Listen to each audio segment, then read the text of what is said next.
দূরের এক বিয়েতে যাওয়ার সময় ট্রেনে আমরা দুজনের জন্য আলাদা কামরা বুক হয়েছিল। রাত 10টায় যখন ট্রেন সুড়ঙ্গ দিয়ে যাচ্ছিল এবং চারপাশ অন্ধকার, শ্বশুরজি হঠাৎ আমার কানে এমন কিছু বললেন যা শুনে আমার পুরো মুখ লাল হয়ে গেল। আমার দেবরের বিয়ে ছিল কলকাতায়। আমার স্বামী পরীক্ষার কারণে যেতে পারল না। শ্বশুরজি বললেন, কোনো সমস্যা নেই, আমি বৌমাকে নিয়ে যাব। আমরা রাত 8টার রাজধানী এক্সপ্রেসে উঠলাম। আমাদের এসি ফার্স্ট ক্লাসের একটা আলাদা 2 বার্থের কামরা ছিল। দরজা বন্ধ করলে বাইরের কেউ ভেতরে দেখতে পায় না। রাত 10টার দিকে খাবার খেয়ে আমি নিচের বার্থা বসে ফোনে গেম খেলছিলাম। হঠাৎ ট্রেন একটা লম্বা সুড়ঙ্গে ঢুকল। চারপাশ একদম অন্ধকার হয়ে গেল, শুধু আমার ফোনের আলো জ্বলছিল।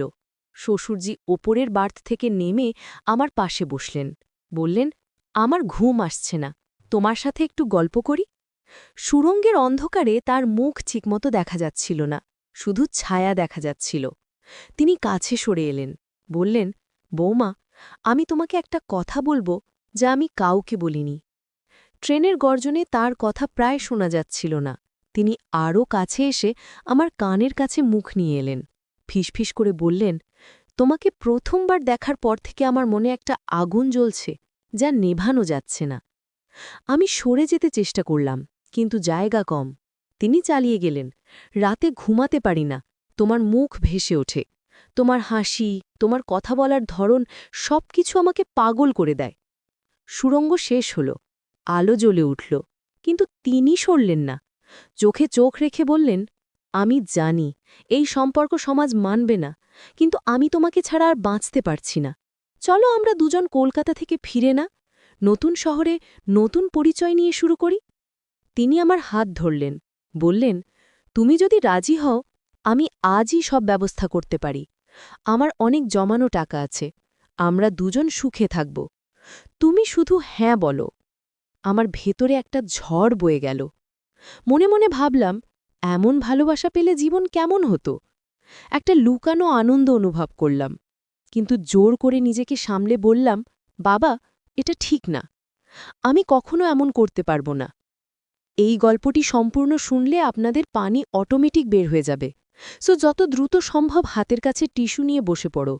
বিছানার চাদর যেন নষ্ট না হয় সেটা সম্পূর্ণ খেয়াল রাখার অনুরোধ জানিয়ে গল্পটি এখন শুরু করব। তার আগে সর্বশেষ অনুরোধ, দয়া করে এমন পানি বের করার গল্প নিয়মিত শুনতে আমাদের চ্যানেলটি সকলেই সাবস্ক্রাইব করুন। ধন্যবাদ। হ্যালো বন্ধুরা, আমার নাম মৌসুমী দাস, আমার বয়স 40 বছর। আমার স্বামীর নাম সুদীপ্ত দাস, বয়স 43 বছর। আমাদের 2 সন্তান, রিয়া আর অরিন্দম। রিয়া 17 বছর বয়সী, কলেজে পড়ে। অরিন্দম 10 বছর বয়সী, স্কুলে যায়। তো যেই ঘটনা বলতে যাচ্ছি সেটা আজ থেকে 3 বছর আগের। তখন রিয়ার বয়স ছিল 14 আর অরিন্দমের 7। আমার শ্বশুরজির নাম রমেশচন্দ্র দাস, বয়স তখন ছিল 65 বছর। সেই রাতে ট্রেনে যা ঘটেছিল সেটা আমাকে এখনও কাঁপিয়ে দেয়। শ্বশুরজি যখন বললেন, বাবা, এটা ঠিক না, শুনে আমি থমকে গেলাম। আমি বললাম, কি বলছেন আপনি? তিনি একটু হাসলেন, তারপর বললেন, আরে বৌমা, তুমি ভুল বুঝলে। আমি বলছিলাম আমার বন্ধুর গল্প। সে তার বৌমার প্রেমে পড়ে গিয়েছিল। আমি তোমাকে জিজ্ঞেস করছিলাম, এই পরিস্থিতিতে তুমি কি করতে? আমি স্তব্ধ হয়ে গেলাম। আপনি আপনি বন্ধুর গল্প বলছিলেন? হ্যাঁ, আমার বন্ধু সুব্রত, তার এই সমস্যা হয়েছে। সে আমাকে পরামর্শ চেয়েছিল। আমি ভাবলাম একটা মেয়ের দৃষ্টিভঙ্গি জানলে ভালো হয়, তাই তোমাকে জিজ্ঞেস করলাম। আমি স্বস্তির নিঃশ্বাস ফেললাম, কিন্তু তখনই তিনি আবার বললেন, কিন্তু বৌমা, আসলে আমি মিথ্যে বলছি। আমার বুকের ভেতর ধুকফুক শুরু হলো। তিনি চালিয়ে গেলেন, আসলে আমার বন্ধুর কোনো এমন সমস্যা নেই। আমি তোমাকে একটা টেস্ট করছিলাম, দেখছিলাম তুমি কেমন রিয়্যাক্ট করো। টেস্ট? কিসের টেস্ট? আমি বিভ্রান্ত হয়ে জিজ্ঞেস করলাম। শ্বশুরজি গম্ভীর হয়ে বললেন, বৌমা, আমি তোমার উপর একটা বিশাল দায়িত্ব দিতে যাচ্ছি, কিন্তু তার আগে দেখতে চেয়েছিলাম তুমি চাপের মুহূর্তে কিভাবে নিজেকে সামলাও, এবং তুমি পাশ করেছ। কি দায়িত্ব? আমি জিজ্ঞেস করলাম। শ্বশুরজি তার ব্যাগ থেকে একটা মোটা খাম বের করলেন, বললেন, এই খামে আছে একটা সম্পত্তির কাগজ, আমার দাদার সম্পত্তি। কলকাতায় একটা বিশাল বাড়ি, কিন্তু সেই বাড়িতে একটা রহস্য লুকিয়ে আছে, একটা গুপ্তধন। গুপ্তধন? আমি অবিশ্বাসের সুরে বললাম, হ্যাঁ বৌমা, আমার দাদা ছিলেন স্বাধীনতা সংগ্রামী। ব্রিটিশদের কাছ থেকে তিনি একবার একটা বিশাল পরিমাণ সোনা উদ্ধার করেছিলেন। সেই সোনা তিনি লুকিয়ে রেখেছিলেন সেই বাড়িতে, কিন্তু কোথায় লুকিয়েছিলেন সেটা কেউ জানে না। তাহলে আমাকে কেন বলছেন? আমি জিজ্ঞেস করলাম। শ্বশুরজি আরেকটা ছোট খাম বের করলেন, বললেন, এই খামে আছে আমার দাদার ডায়েরির কিছু পাতা। এখানে কিছু ইঙ্গিত আছে। তুমি এই বিয়েতে যাওয়ার ছলে সেই বাড়িতে কিছুদিন থাকবে, চুপচাপ খুঁজবে, কাউকে টের পেতে দেবে না। আমি ভয় পেয়ে গেলাম, কিন্তু যদি কেউ ধরে ভালে? তাই তো আমি তোমার টেস্ট নিলাম। তুমি চাপের মুহূর্তে শান্ত থাকতে পারো, আমি জানি তুমি পারবে, তিনি বললেন। ট্রেন তখন পুরোদমে ছুটছিল, বাইরে অন্ধকার। আমি খামটা হাতে নিলাম, ভাবলাম এটা কি আসলে সত্যি, নাকি শ্বশুর যে আমার সাথে মজা করছেন। কিন্তু তার চোখে যে গম্ভীরতা দেখলাম, তাতে মনে হলো না তিনি মজা করছেন। তুমি রাজি? তিনি জিজ্ঞেস করলেন। আমি একটু ভেবে বললাম, আচ্ছা, আমি চেষ্টা করব। শ্বশুরজি স্বস্তির নিঃশ্বাস ফেললেন, বললেন, ভালো, তবে মনে রেখো, আমার ভাই মানিক, আমার বোন সুমিতা, এরা সবাই সেই বাড়িতে থাকবে। তারা তোমাকে কড়া নজরে রাখবে, সাবধানে থেকো। পরদিন সকালে আমরা হাওড়া স্টেশনে পৌঁছালাম। শ্বশুরজির ভাই মানিক কাকা আমাদের নিতে এসেছিলেন। তিনি দেখতে অনেকটা শ্বশুরজির মতোই, কিন্তু তার চোখে একটা ধূর্ততা ছিল। ও রমেশ, কেমন আছিস দাদা? তিনি জড়িয়ে ধরলেন শ্বশুরজিকে। ভালো আছি দাদা, এই হলো আমার বৌমা মৌসুমী। শ্বশুরজি আমাকে পরিচয় করিয়ে দিলেন। মানিক কাকা আমার দিকে এমনভাবে তাকালেন যেন আমাকে পুরো স্ক্যান করে ফেলছেন। বললেন, ও বৌমা এসেছ, ভালো, বাড়িতে আরও অনেকে আছে, চলো। আমরা গাড়িতে উঠলাম। কলকাতার রাস্তা দিয়ে যেতে যেতে মানিক কাকা হঠাৎ বললেন, তোমার বৌমাকে নিয়ে এসেছিস কেন রমেশ? তোর ছেলে আসতে পারল না। শ্বশুরজি বললেন, ওর পরীক্ষা দাদা, তাই আসতে পারেনি। তা বৌমা কি কাজ করো? মানিক কাকা আমাকে জিজ্ঞেস করলেন। না, আমি গৃহিণী, আমি বললাম। ও, তার মানে সারাদিন বাড়িতে বসে থাকো, ভালো। তাহলে তুমি বাড়িটা ঘুরে দেখতে পারবে। বাড়িটা খুব বড়, অনেক পুরনো। আমি বুঝতে পারলাম তিনি আমাকে পরখ করছেন। আমি স্বাভাবিক ভঙ্গিতে বললাম, হ্যাঁ, পুরনো বাড়ি দেখতে আমার খুব ভালো লাগে। গাড়ি একটা সরু গলির ভেতর দিয়ে এসে একটা বিশাল পুরনো বাড়ির সামনে থামল। বাড়িটা দেখে আমার মুখ হাঁ হয়ে গেল। ৩ তলা বাড়ি, বিশাল বারান্দা, সামনে একটা বড় উঠোন। কিন্তু বাড়িটা দেখতে খুব জরাজীর্ণ। দেয়ালের রং উঠে গেছে, কোথাও কোথাও ফাটল ধরেছে। আমরা ভেতরে ঢুকলাম।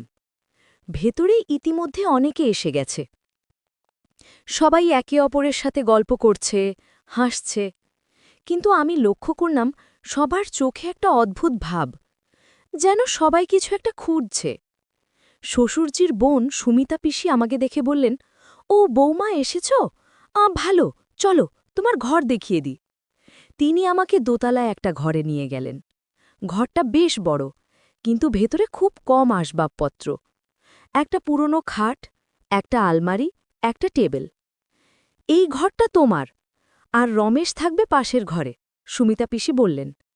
কিন্তু আমরা একসাথে থাকতে পারি না? আমি জিজ্ঞেস করলাম। না বাবা, বাড়িতে অনেক মানুষ, সবার জন্য আলাদা ঘরের ব্যবস্থা করতে হয়েছে, তিনি বললেন। আমি বুঝলাম এটা ইচ্ছাকৃত। তারা চায় না আমরা একসাথে থাকি, যাতে আমরা কোনো পরিকল্পনা করতে না পারি। সন্ধেই সবাই মিলে বসলাম। বিয়ের আয়োজন নিয়ে আলোচনা হচ্ছিল, কিন্তু আমি লক্ষ্য করলাম মাঝে মধ্যে কেউ না কেউ উঠে যাচ্ছে, বাড়ির বিভিন্ন অংশ ঘুরে আসছে। রাতে খাবার পর আমি আমার ঘরে গেলাম। দরজা বন্ধ করে খামটা খুললাম। ভেতরে ছিল কয়েকটা পুরনো হলদে কাগজ, হাতে লেখা, কালি দিয়ে। প্রথম পাতায় লেখা ছিল, যে খুঁজবে সে পাবে, কিন্তু শুধু সূর্যের আলোয়। দ্বিতীয় পাতায়, ৩ তলার সবচেয়ে উঁচু জানালা থেকে যা দেখা যায় সেখানেই লুকিয়ে। তৃতীয় পাতায়, ভোর ৫টায় সূর্য যেখানে প্রথম আলো ফেলে। আমি কাগজগুলো পড়ে ভাবতে লাগলাম, এগুলো কি ধাঁধা? আমি কিভাবে এগুলো মিলিয়ে সোনা খুঁজব? পরদিন ভোরবেলা আমি উঠে পড়লাম। ঘড়িতে তখন 4:30। আমি চুপচাপ বাইরে এলাম। বাড়িতে সবাই তখনও ঘুমোচ্ছে। আমি 3 তলায় উঠলাম। সিঁড়িগুলো পুরনো, পায়ের নিচে কটকট শব্দ হচ্ছিল। আমি যতটা সম্ভব আস্তে আস্তে উঠলাম। 3 তলায় গিয়ে দেখলাম অনেকগুলো ঘর, সবগুলো বন্ধ। আমি একটা একটা করে দরজা খুলতে লাগলাম। একটা ঘরে ঢুকে দেখলাম একটা বড় জানালা। জানালা দিয়ে বাইরে দেখা যাচ্ছে। আমি জানালার কাছে দাঁড়ালাম। তখন আকাশে ভোরের আলো ফুটছে। হঠাৎ আমি দেখলাম সূর্যের প্রথম রশ্মি এসে পড়ল উঠোনের একটা নির্দিষ্ট জায়গায়। সেখানে একটা পুরনো কুঁয়ো। আমি উত্তেজিত হয়ে পড়লাম। হয়তো সেই কুঁয়োতেই লুকোনো আছে সোনা। কিন্তু এখন নিচে যাওয়া ঠিক হবে না, সময় উঠে পড়বে। আমি সিদ্ধান্ত নিলাম রাতে যাব। দিনভর আমি স্বাভাবিক থাকার চেষ্টা করলাম। বিয়ের কাজে সবাইকে সাহায্য করলাম, কিন্তু মনে মনে অপেক্ষা করছিলাম রাত হওয়ার। সন্ধ্যায় মানিক কাকা হঠাৎ বললেন, রমেশ, তুই তো বলেছিলি তোর বৌমা খুব ভালো গান করে। আমরা কি একটা গান শুনতে পারি? আমি চমকে গেলাম। আমি গান করি, কিন্তু শ্বশুরজি তাদের বলেছেন কেন? শ্বশুরজি আমার দিকে তাকালেন। তার চোখে একটা ইঙ্গিত ছিল। আমি বুঝলাম তিনি চাচ্ছেন আমি গাই যাতে সবাই বিভ্রান্ত হয়। আমি বললাম, আচ্ছা, একটা গান গাইতে পারি। আমি গান শুরু করলাম, একটা পুরনো রবীন্দ্রসঙ্গীত। আমার গলা ভালো, সবাই মন দিয়ে শুনছিল। আমি গাইতে গাইতে লক্ষ্য করলাম শ্বশুরজি চুপচাপ উঠে বাইরে চলে গেলেন।